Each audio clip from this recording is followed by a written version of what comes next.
there, and welcome to our show, The Shit No One Tells You About Writing.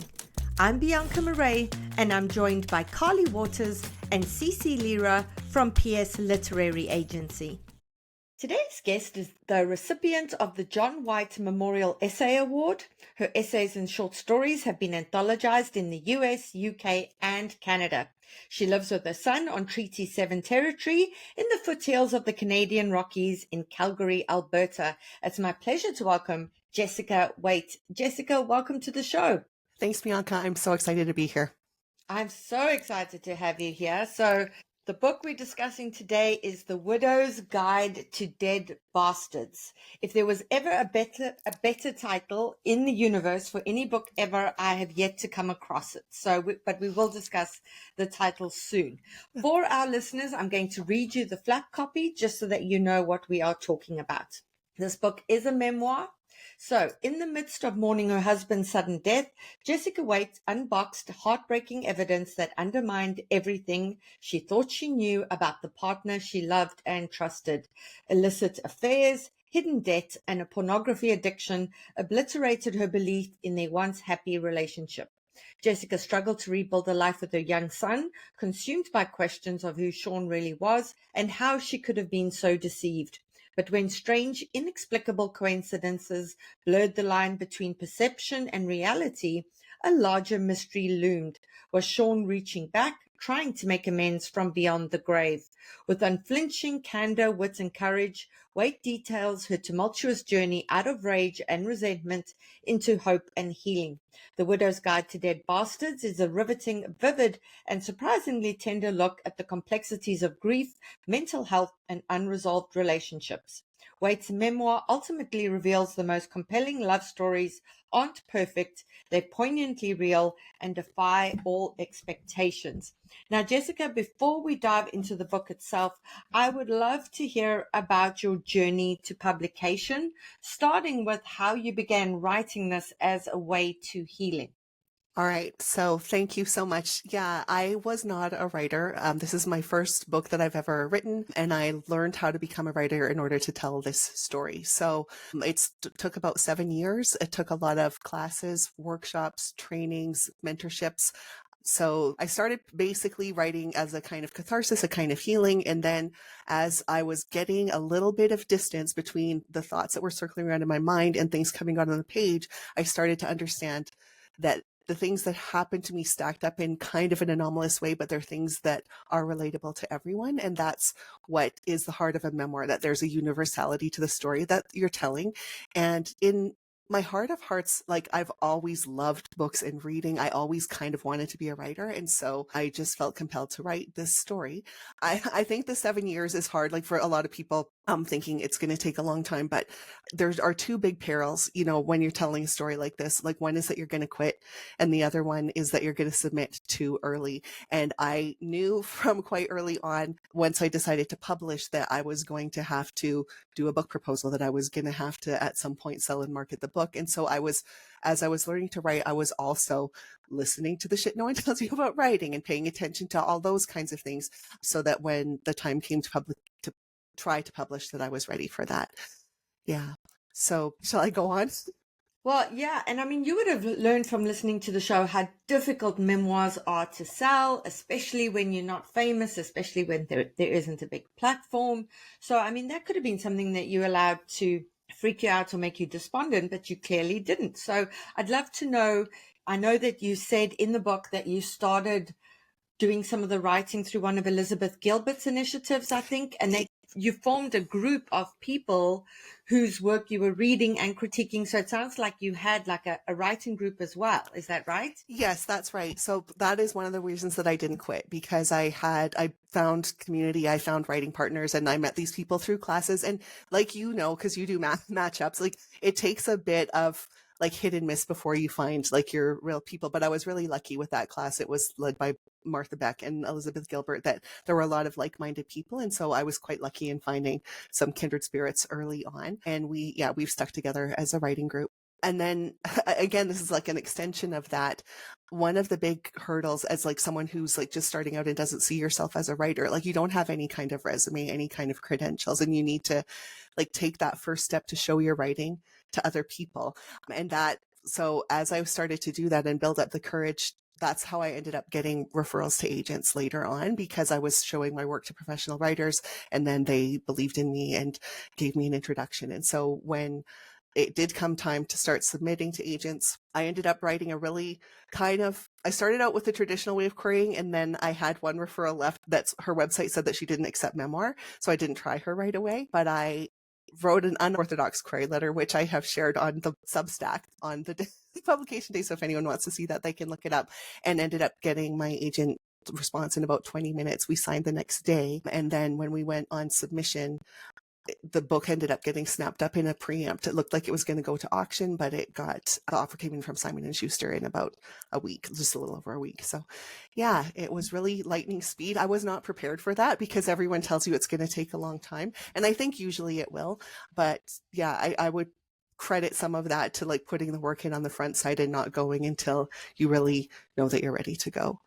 Yeah, that is important. And you always feel ready to go. You know, it's so funny how so many writers will submit something and they'll go, I felt completely ready. And then looking back at it in hindsight, I was like, oh, I wasn't ready.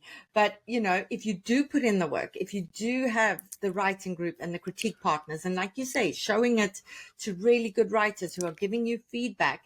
And if they are saying to you, I feel like I'm ready to put you in touch with my agent or refer you to my agent, then you know that's a good sign, because no writer is going to say, oh, I'm going to put you in touch with my agent if they're looking at it and going, oh, this needs a lot of work. Yeah, that's so true. And I think that one of the things that I learned along the way is there's like almost like a useful fiction that you have to tell yourself you're almost done. Do you know what I mean? And think that you're done. But then instead of sending it off to the agent right away, if you give it to a beta reader, they'll let you know, you know, if you're done or not. And so then having to be like, get their feedback and be like, oh man, I thought I was at the top of Everest and I was only at the base camp, you know, and then just resetting and carrying on from there. I think being a writer is constant recalibration, quite honestly. We have to recalibrate our expectations. We have to recalibrate, you know, our outlook on things. And I mean, I'm busy writing. I'm not going to say it's my fifth book, because I've written other books that didn't go on to get published. So it's probably my seventh or eighth book at the moment. And I sent it off to my beta reader, and I was feeling pretty good about that beginning. I thought I'd circled the building, and I thought it was pretty good. And then she came back and it was like, no, it's not there yet, you know. And you sit there and you kind of sit in the fetal position and you rock backwards and forwards. And then you recalibrate and you're like, okay, up and at 'em, let's try this again. Absolutely. I think it is absolutely like that for everyone. And that's like, and all the times, like, so I did allow myself the idea that I could quit, but I could never quit when I was in the fetal position. So it's like, you can only quit from a place where you're standing up and have a clear view of what's going on. You can't quit when you're down and discouraged. Yeah. Yeah, don't quit from the fetal position. So for our listeners who haven't yet checked out that Substack, please go and have a look. It's actually one of our most read essays on our Substack. It was just incredible. Jessica shows her very unorthodox query letter. Search for her name in our Substack and you will find that, and it's definitely worth a read. Okay, so now diving into the book itself. You begin with a flash forward prologue. Right? And anyone who listens to the podcast hears us say so many times, oh, the prologue's not doing the heavy lifting. You've used it as a band-aid. Let's lose the prologue. This prologue was incredible. And it took us forward in time. It's subtitled The Matrix of Porn, December 2nd, 2015. And it starts with, I'm looking at 9 vaginas at the same time.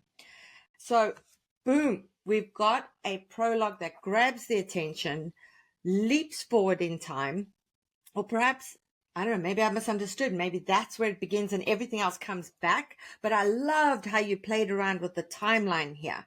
So, first question is, was the prologue always there? Was that the beginning that you started with? Because you do move around a lot in terms of timeline. It is not linear. And I speak to some memoirists who say they wrote it in a linear way and then they chopped it up afterwards. Others are like, no, I went backwards and forwards exactly the way you see it. So what was your approach and what was the intentionality behind that approach? All right. So I always had a prologue, but the original prologue is not in the book now. So the original prologue was almost like, I think in journalism they call it like the nut graph. Like it was like sort of a note to myself about what this book is really about and like what is the endeavor of this book. That was sort of the original prologue. And then it started with what is chapter 1, which is me in a cafe ordering a bowl of chicken soup, it arriving at the table, and I lift it up because to warm up my hands and it burns me. And so that was a chronological beginning and what I always thought of as the beginning. And what is now the prologue was chapter 11. So you're right, it is a flash forward. And the decision to move it from safely nestled in chapter 11 with a bunch of context to the very front was, again, a decision that was made because you have to start with a hook. Like I'm listening to books with hooks all the time. And I'm like, I'm either starting with soup or I'm starting with the hookiest hook that I have. And there's no way to make soup as interesting as the hookiest hook that I have. And so that was a strategic decision to move that to the front. And then in terms of how I wrote it, basically, I wrote it in pieces in sort of like the shimmering images approach. Like I wrote my memories out with like wherever the energy was, whatever I was feeling. And I just kind of dumped all that out. And then I had the massive undertaking to figure out where's the story in all of this. And so that's when I sort of used like looked for a structure that I could use. And then I put it into chronological order.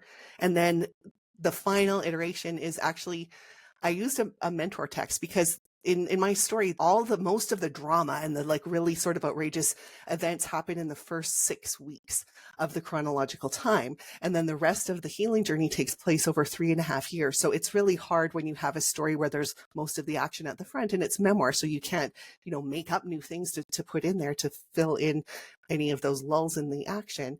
And so I looked at like another story that I really loved that has a similar kind of thing, which was Breaking Bad, because I don't know if people know that story, but like there's a lot. And then Walter White's he's holed up inside season 5 in a cabin and having to sort of reconcile everything and then come through to make the finale. And so I really loved Vince Gilligan's storytelling. And I watched that series multiple times and I paid attention to how they use flashback and flash forward. And then I tried to apply those things. So I actually did a Breaking Bad edit in my story to see if I was using the flashbacks and flash forwards successfully. I love that. I love all that intentionality because that's what we're saying. You can do anything with storytelling. It's your book. It's, you know how best to tell the story, how best to write it, but do it with intentionality. Now, there's a few things there I want to break down. One is what Jessica said about she could leave something safely nestled in chapter 11 with a whole lot of context, or she could use her hookiest hook. I feel like that now needs to be a podcast catchphrase, the hookiest hook, right? Because we think we need all this context. We think we need to build up to something and give the reader all this context so that they understand how we got there. But sometimes the biggest sucker punch can be putting the reader right there without any context at all, because then that serves as a curiosity seed. The reader's like, how the hell did we get to all these vaginas? So I'm going to keep reading to see how we got there. And then you can move on to the rest of it. The other thing is, in terms of the healing journey, that's the part of memoir that is so difficult to write because that is so internal, right? Healing, it isn't a stagnant process. It's very active. It happens inside you. There are so many conflicting feelings that are fighting with each other, and there's anger and there's resentment and there's rage and there's love, and it's all in there. But if you were filming that from the outside, it looks like someone just kind of sitting there. So in terms of writing a healing journey, I mean, you have a character who will be perhaps speaking to their therapist, as you have in this book. You have a character who may be speaking to people around them, etc. How do you write a healing journey on the page in a way that it feels active and propulsive and not like the reader is watching the main character or the author just sitting there in their lounge, sort of crying and shoving chips in their mouth? Yeah, that is really hard because I think, especially with this is a grief memoir, like a lot of grieving is sitting there crying and shoving whatever in your mouth, what like whatever the things are, whatever you're doing to comfort and heal. And so there's a lot that you can't include that it would make it even more realistic because like Marion Roach Smith is a memoir teacher who says a thing that I think about and love. Don't make the reader run the laps of your life with you.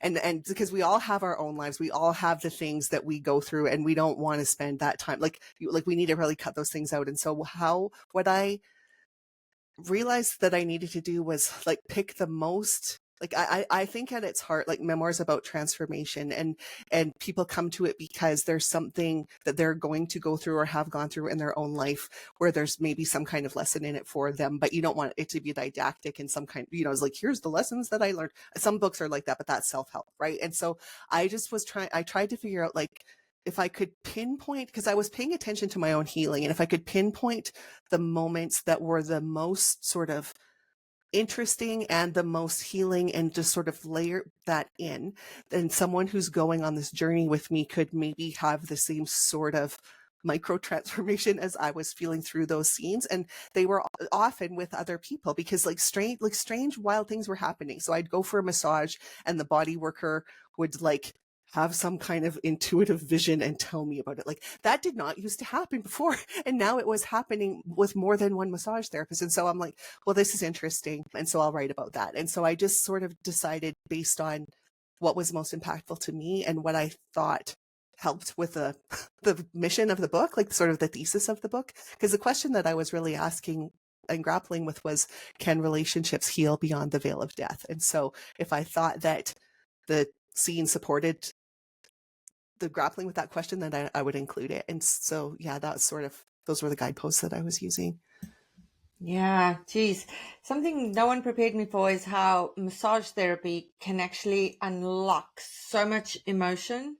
I was told by a massage therapist that I was crying on the table. This was a week after my dog passed away, and I did not know I was crying on the table. And up until then, I'd managed not to be crying. And here this poor stranger was massaging me and having to deal with me sobbing without realizing it. What do you say, Jessica? Yeah, no, like I get you. And it's like, yeah, I think we store so much. This is something that all writers can really benefit from knowing how much we store in our body and how much of the story lives in our body. And so that's why when you're stuck, walk, move, go swimming, even have a shower, like that things come through all of our perceptions, all of our senses. And so, yeah. And I know I get that losing a pet is so hard. And yeah, we don't want to fall apart. I mean, that grief is grief, and isn't linear and it isn't tidy and it is just super messy. And this memoir just really captures that so brilliantly. Another decision that you made that I really enjoyed was the decision to use present tense throughout. Even in with the time jumps, even when things move around, it's all in the present tense, which makes it feel so like active, like it's happening right now, as opposed to you, Jessica, are writing from a place in the future in which you have gained this acceptance and this knowledge. I think that's the hardest thing for memoirists, because they say you cannot begin writing a memoir while you are still angry or resentful, or if you haven't learned anything from the experience, right? You have to have been through this whole crucible and you have to have come out on the other side. But at the same time, you cannot forget the messiness, those very strong, messy moments and those emotions that you were feeling along the way. So was it that you always started in the present tense? Was that something that evolved throughout? Tell us about the intentionality there. Yeah, this was also really deliberate. Well, it was partly accidental to start, but what I noticed was when I would try to remember, because you have to rely a lot on memory, I would bring in things that would help me remember that time. So revisiting the place, or having some, whatever. If I was drinking a special, cinnamon tea, I would drink that. Like, and so I was bringing the memories in, and what I would write would be in the present tense because I was sort of reconjuring it, and I'm bringing it from my body. And I think the body's kind of always in the present tense. And so that's a tip that I recommend to people writing memoir, is like when you're writing your memories, write them in the present tense as though you're right there and make it immediate. And then in the storytelling, you can decide what tense you want to put things into. And so I realized that because I was starting it in, the immediate aftermath, like that writing in the present tense was, and I did put some, like I even did I originally wrote the flashbacks in present tense too, because I was doing the same process, but in the book, I actually changed them into past tense, just to help the reader locate themselves in time, because it's so, you don't want to be confusing with time jumps. It's very tricky. Yeah. Yeah. Yeah. The flashbacks were in the past, but in terms of the time movement around that stayed present, that was cohesive, which I really loved as well. And something you've said now is so important is, like you say, if you were drinking cocoa at a time when something happened, if you were having soup when something happened, if you were, listening to a certain song, or if you were sitting by a fire, and recreating that so that you can sit with those feelings and remember them, because I think we block out a lot, especially when it comes to anything traumatic. We can become completely overwhelmed. I know there's a lot of times that in the moment I feel as though I'm having an out of body experience, but when I sit afterwards and I really try and unpack it, I will remember the most insane details, that like I kept staring out the window at somebody parking and they were doing a really bad job of parking. And that will come to me after the fact. But, if I hadn't really sat with that, I would never have remembered that particular thing, because you so much in your head and in your emotions when this is happening. So what other advice can you give to memoirists, and not even just memoirists, all writers, that when you are dramatizing a scene, as opposed to taking it from a telling point of view, how do you make it become so viscerally alive for the reader that they feel like not only are they there, they feel like they are you and they're experiencing this themselves? Yeah, that's so how it was for me is that I always told those parts. I always skimmed over. And then so that's when a reader will be like, if you're kind of skimming over the and so then I was like, and so our initial like self-preservation won't let us go so deep. And so then the exercise would be to use a timer so that I would know that I could go in and come back out as a way of self-care. Because some of these memories are really hard, right? And you don't want to like torture yourself or put yourself in a bad emotional or mental state. So I'd use a timer. I would just bring myself in, and then I would just notice what was going on. And then like as the feeling, like, so it's like kind of taking one feeling at a time. It's like, oh, my stomach's really like feeling in knots and I feel, and so then I just write that, like what that felt like. And so then coming from the feeling, then it's what you said about the bad park job. It's like memories come flooding in, because one of the things as I was sense making around all of this stuff just in my real life, I was learning about the science of perception, and I learned that memories aren't stored, they're assembled. And so the more that you give it, the more like, and a lot of that's coming from like your internal state. So yeah, that I think that taking care of yourself, doing it for a limited amount of time, and having a process to say I'm going in, and say I would also say I'm coming out, so that I would like come back into my real time. And then that was so I could just repeat that process and keep it sort of safe and keep it moving and not get too overwhelmed. Although there were times when I was overwhelmed and would take long breaks, but yeah. Yeah, I mean, practicing that self-care is so important, especially with memoir, especially. So let's talk about this title, because I know in the book there's a part where I think it's your brother-in-law who, some family member has an objection to the title and is like, oh, it's a bit harsh. Can you take us through, was this your title that you came up with originally? Were there other titles? How did this evolve? I had an original title that I wrote the book under for most of the time, like probably the first 6 years it had the same title, which was Ghost of Boy Meets Girl, because the ghost of sort of meant trace of, and boy meets girl meant that it was like a posthumous love story, like boy dies, boy loses girl. But that title was like kind of confusing. It's not a romantic comedy. It's not a ghost story. And so it didn't really do the job that it was supposed to do. So then I had a bunch of other titles that I was like working with, and I had coffee with one of my late husband's best friends, and I'm like, I need a title, and he suggested something very close to The Widow's Guide to Dead Bastards, and I just died laughing, and I came home and wrote it on my whiteboard, and it sat there for like a year, and I cycled through more titles. And then when I got my agent, it had a title that just wasn't working for her. Like it was a kind of title that you understand like when you finish the last page, right? Like it's like, oh, now it all makes sense. But when you understand the job of a title, it's to get you to pick up the book. Like the title is a sales tool. And so I understood that being strategic with the title was the best service that I could give to this book that I poured so much of my heart and soul into. And so I said to my agent, what do you think of this? And she said, gold. And I am very confident that the reason that the book was snapped up was because of the title. And unfortunately for me on the family side, what you're pointing to, something that's in the epilogue, with a family who had been very supportive of me through the writing, all of that, I had to come around and say, the book's getting published by Simon and Schuster, and this is a title. And so those two things, like that, it's a pretty harsh title to Sean, right? To someone who doesn't know him, and more people will see the title than read the book, which was the objection that my brother-in-law had. So I think when these things come into the world, family reactions, hard, it's scary, it's very exposing to put vulnerable material into a world that can be cruel sometimes. And so I understand why people felt nervous and upset about that. And that's another, consideration that everyone writing has, family reactions and that sort of thing. And again, when it's a true story, it's an even bigger concern. Yeah. I mean, I always come back to this. I saw this hilarious illustration. It was a cartoon that somebody wrote, and it's a woman signing her books.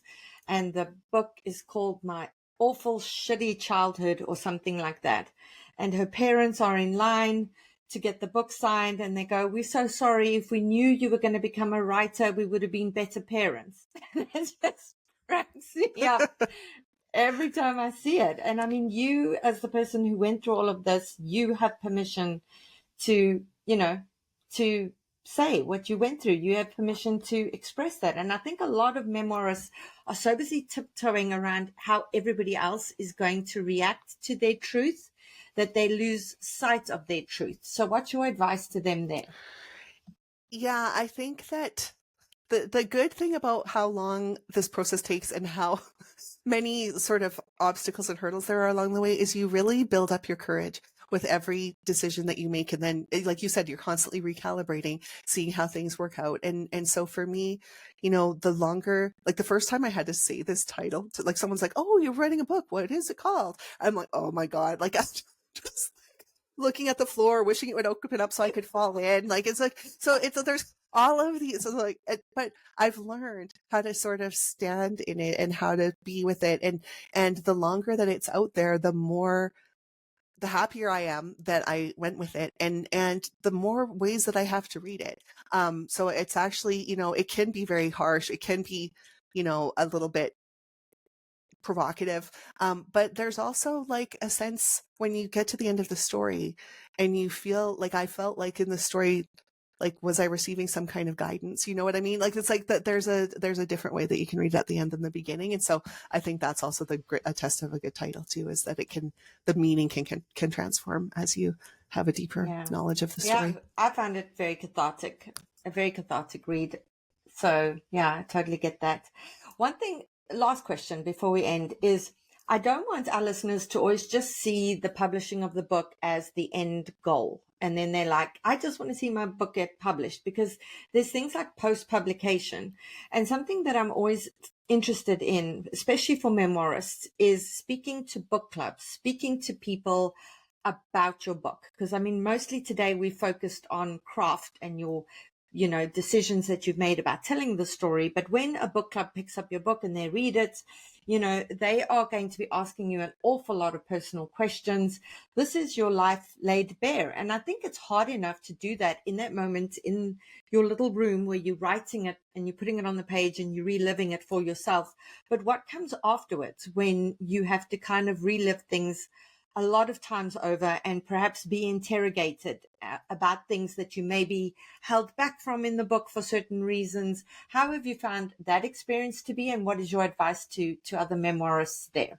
Okay, so yeah, about the wanting it to be published, I want to say first of all that I held so many different tracks to success. So if I had self-published, gone with a small press, gone, like, if I had a vision of success where I wrote one hand-bound beautiful book and had it passed around, and that could have been success for me. So really, like, allowing yourself multiple channels for what you envision success to be, that felt very important to me, being able to even like put the book into the world. And then now that it's out, yeah, there is a sense of people being able to feeling like they can ask you anything, which you have to have boundaries around that kind of thing. And so when I go to book clubs, I made a little video where I said, here's, you're welcome to ask me what you like. And if I don't want to answer, I'll respectfully choose not to answer, like that kind of thing, to sort of set up some parameters around that. And then, there's also ways that people will write about you in reviews on Goodreads, like those kinds of places where people they say whatever they want. There's trolls there. There's like I don't even think they're all real readers. And then there's the new kind of thing that I didn't really know, that's just sort of with the advancement of AI, where there's been like knockoff copies of like fake biographies, like the true biography of Jessica Waite, or the like fake, but like, and so it's like all these things popping up on Amazon that you have to then get taken down. So there's always, I feel like, gonna be like the next hurdle. Like there's never like, there's that myth of a rival that you're gonna get there and it's just like, and there's moments of that to appreciate and enjoy and take the satisfaction in. But yeah, I would really not let publishing be like the idea that it's going to make you permanently happy, or that sort of thing. It's just another wave of your journey as a artist and a storyteller. Yeah, the goalposts keep shifting, so we always have to remember why we come to the blank page and our love for that. Jessica, what a joy chatting with you. I absolutely loved your book, loved your essay that you wrote for us. For our listeners, we're going to link to the book on our bookshop.org affiliate page. If you get it there, you support an independent bookstore and the podcast at the same time. Thank you so much for taking the time, Jessica. Thanks for having me, Bianca. This has just been a dream. I want to say one more thing. I got selected for Books with Hooks and ended up having to turn it down because I had an Asian head. And I was always so sad, like, cause I was like, oh, I missed my chance to be on the podcast. And I was such a ardent fan and listener, and I love the work that you do. And you helped me so much to get to where I am. So I just want to say thank you for giving me the chance to be here, and encourage every listener to, just keep on going. And thank you for having me. Thank you, Jessica. A reminder that this is an unscripted program, and our conversations have been edited and condensed and is not a full picture of our feedback or conversation directly with each author. As always, refer back to our written notes for the fulsome picture. Carly Waters and Cece Lira are agents at PS Literary Agency, but their work on this podcast is not affiliated with the agency, and the views expressed by Carly and Cece on this podcast are solely that of them as podcast co-hosts and do not necessarily reflect the views, opinions, policies, or position of PS Literary Agency. A reminder about all the ways that you can support us as a show: rate us 5 stars on Apple Podcasts, tell your writing friends about us. We'd love to help as many writers as possible. And follow us on our Substack newsletter. Get our stacked newsletter on a weekly basis, bonus videos, articles, essays, advice, and more. You can find it at theshitaboutwriting.substack.com. That's theshitaboutwriting.substack.com. And that's it for today's episode. I hope you'll join us for next week's show. In the meantime, keep at it. Remember, it just takes one yes.